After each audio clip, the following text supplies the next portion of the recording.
حسابات بالبنوك صارت عندكم، أتباع صار عندكم، سقط النظام، طبيتوا بكية، كلكم من لمكم بكية. الآن مقرات وبنايات وأتباع وأموال وحسابات. طيب ما شبعتوا؟ ماكو شبع؟ ما تقولون حرام اللي دا نسويه بهذا الشعب؟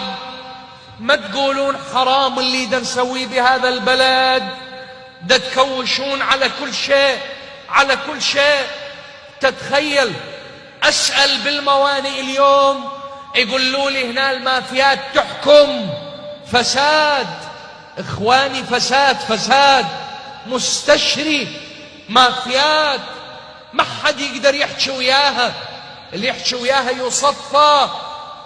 حتى موظف الدولة النزيه اللي يريد يصدى لهم ثاني يوم ينفى، يمحق من الوجود، ما يكون إلى ذكر. لا حول ولا قوة إلا بالله. وصل الموضوع حتى للمدارس. المدارس سووا سلام عليكم، عجيب، سلام عليكم. تدري ايش سووا حتى يخلون أولادكم يروحون للمدارس الأهلية اللي هم سووها والجامعات الأهلية اللي هم بنوها حتى يستفادون؟ ما كفاهم النفط ولا كفتهم المافيات، لحقوك حتى على التعليم.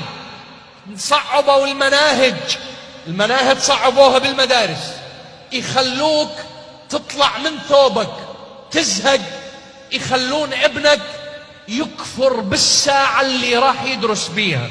ده شوف، رحلات ماكو، خدمات ماكو، أي شيء ماكو. حتى شو تسوي أنت؟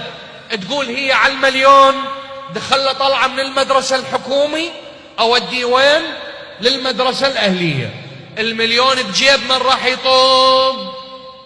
بجيب. شايف لك جشع مثل هذا الجشع؟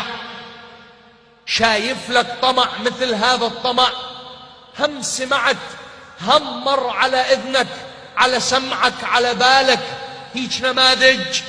انتوا ايش راح تقولون لعلي بن أبي طالب اللي واقفين تتغنون باسمه وتقولون احنا من أتباعه واحنا من شيعته؟ أنتم خزي علينا شيعة أهل البيت، أنتم خزي.